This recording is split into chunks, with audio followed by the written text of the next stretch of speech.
Thank you for watching RooTV.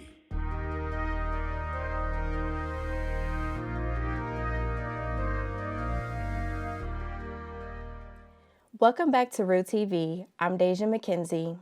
Our leading story today, the war in Israel. Make sure to stay with us to the end of today's show to stay up to date on the conflict of the Middle East. We begin today's news here, however, as the UMKC's Women's Center is hosting a clothing drive in recognition of Domestic Violence Awareness Month. According to graduate assistant Allison Kendall, Domestic Violence Awareness Month is an opportunity to debunk misconceptions about domestic violence. The Women's Center is making a difference by collecting clothing and toiletries to donate to local shelters like House Hope and Royals Brooks. We're just looking for anything really, like shirts, pants, socks, anything that people are willing to give, says Layla Stevenson, a student employee at the Women's Center. Another member of the student staff, Kaylee Monroy Riveros, describes how students can get involved and where people can bring their donations. We're going to have bins in different places where you can drop items off, and we're going to have a kind of thrift store where you can come in and exchange clothes for the ones that we have, Monroy said. She says that any items left over after the thrift store will be donated. The drive is ongoing through the month of October. If you're interested in donating, bins will be located in the Women's Center, Student Union, Sweeney Recreation Center, and the Administrative Center.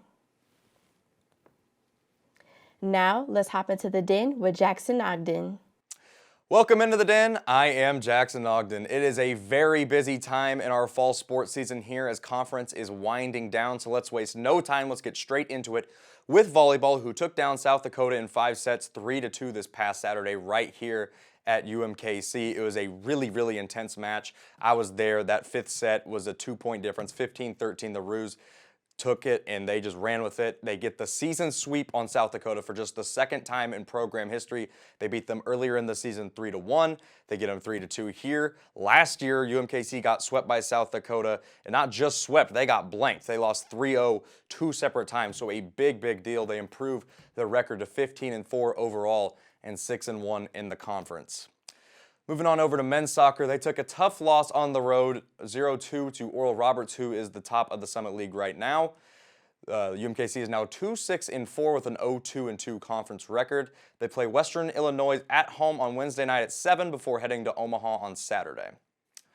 Women's soccer also took a tough L to Denver and Omaha last week. They now sit at 2-6-7 and 1-3-2 in the conference.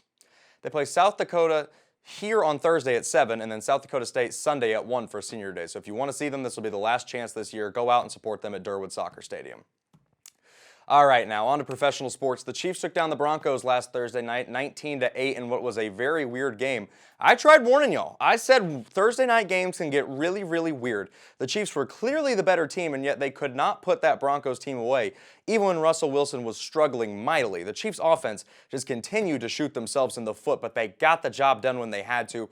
Rashee Rice, this rookie receiver, looks absolutely awesome. He is explosive. He's a big deal right now, but the rest of these guys, I mean, Justin Watson, Kadarius Toney, Marquez Valdes-Scantling, it's a lot of question marks at receiver right now, and it's really limiting the Chiefs' offense. And they're going to need more out of them as we head to Week 7, because the Chiefs host the Chargers this Sunday at 3:25 right here at Arrowhead. Should be a really good game. Every time the Chiefs and Chargers play each other, it is a wacky, crazy, close finish. Justin Herbert, Patrick Mahomes, you're getting 2 of the best quarterbacks in the entire NFL. You know, the Chargers coach, Brandon Staley, is kind of a airhead. He makes some stupid decisions from time to time, so hopefully he does next week, but it should be a really good game. I'll take Chiefs 24-20. That's all I have for this week. As always, go Chiefs, go Royals, and Roo up. Are you looking for plans this Halloween season? Not sure how to get into the spooky spirit? Well, don't you worry, because our own Jazlyn Summers is back this week for yet another edition of the Spooky Special. Take it away, Jazlyn. Welcome back to the RooTV Spooky Special. I'm Jazlyn Summers, and for today's segment, I am going to be discussing my thoughts on some international horror movies. So, like last week, I will go ahead and give you my top 3 international horror movies.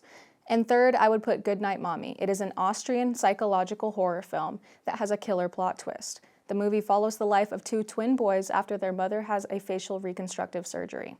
And second, I would have to put Incantation. This is a Taiwanese found footage horror movie that came out just last year. It includes a mother who is reunited with her 6-year-old daughter whom she gave away as a newborn due to psychological issues. The mother essentially has a curse that is following her and her daughter around, and she must go back to the site of her traumatic past to lift the curse. In first place would be Ju-on, The Grudge. This Japanese horror movie has been one of my favorites since I was a kid. It isn't the scariest movie out there by any means, but it holds a special place in my heart. Ju-on is defined in the movie as a curse that is born when someone dies in the grip of an extreme rage, and this movie does a great job of telling the story of this Ju-on. That's all I have for today's episode. Be sure to tune in next week where I give my thoughts on the new Saw X movie. Hello everybody and welcome back to another episode of The Roo's Closet. I'm your host, Gabe Rocha. Now before we get started, I want to take this moment to say that every single person has their own sense of style. Whether that be jeans and a hoodie or pants and a blazer, this program is about promoting self-confidence and exploring fashion as a means of self-expression. If that sounds good, let's get into it. Now before we go into it, I just want to say yes, I am talking with a little bit of a lisp. That is because at 10 a.m. this morning, I got my wisdom teeth removed, and now I'm in the beautiful studio recording this segment for you guys. So, the lisp is going to stay, I'm in pain, but let's go into it. Now, for this segment, we're going to be talking about where I get my fashion inspiration from. Very important to have people that inspire you, or places that inspire you, to help create your own sense of style. For me, this first place that I'm going to be talking about is Pinterest. I love Pinterest because I can look for an outfit for a specific item. Say I wanted to style some New Balances, right? I could go look up men's New Balances outfits, and it'll show me a plethora of options there for me to choose and for me to style. It's great. I love Pinterest. And it also shows you a bunch of things that are similar to what you're looking for, but not exactly the same. So that helps you branch out and look for more different types of styles that you may want to try. This next place I'm going to be talking about is, what's it called? I'm blanking out. I'm in pain. It has been a long day. This next one that I'm going to be talking about is catalogs. Yes, catalogs. JCPenney catalogs, Macy's catalogs, Burlington catalogs, literally any catalog that has, any place that has had a catalog from the past, 20 to 30, 40 years. It is great because I look through the catalogs and I see what was in the fashions, what was in style back then, and I based an outfit off of that. I think it's so much fun. It's so great to see what specific time period had all of these, what was in, what was not in, what worked and what didn't work. It was great. I love catalogs and I love looking at those too. This last and final place that I'm going to be talking about is kind of adjacent to catalogs, but it's also cartoons. Specific period cartoons in comics, or ones that are made nowadays and then based on different eras and everything. I love it because in those in those comics and in those cartoons, there you go. Sorry. Moving on. It is great because they exaggerate everything. The colors and then the prints and the cuts and the colors, all those things are going to be exaggerated. So you can really get a sense of what style you like and don't like and what you're trying to look for. Alrighty. That is all the time I have for today. If you have any questions, comments, or any things you'd like me to talk about, please drop them in the comment section below. Follow me on Instagram at GabeRocha57 for more fashion tips. I am now gonna root up, root out, and go take a nap, and go have a good day. Alrighty, everybody. See you next time. Root up and root out. Israeli Prime Minister Benjamin Netanyahu's office appeared to deny reports of a humanitarian corridor that will allow the passage of foreign nationals out of the Gaza Strip via Egypt's Rafah's crossing.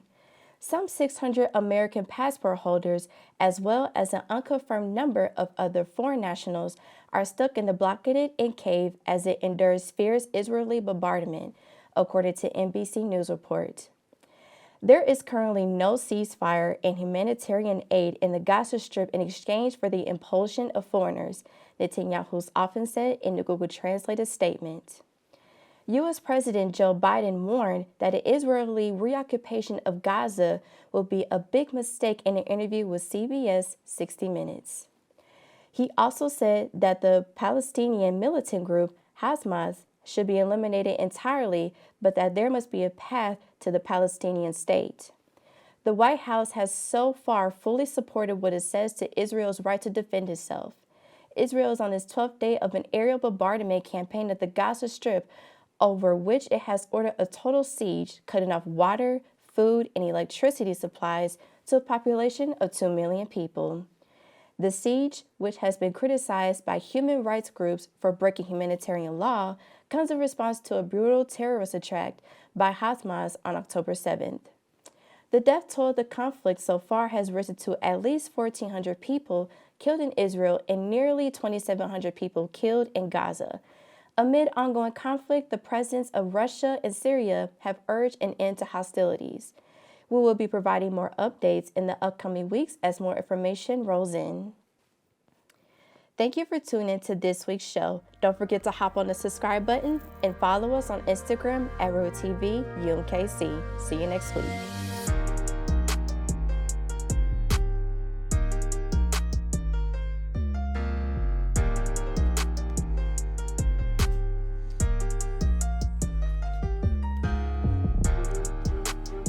Spooky, take one.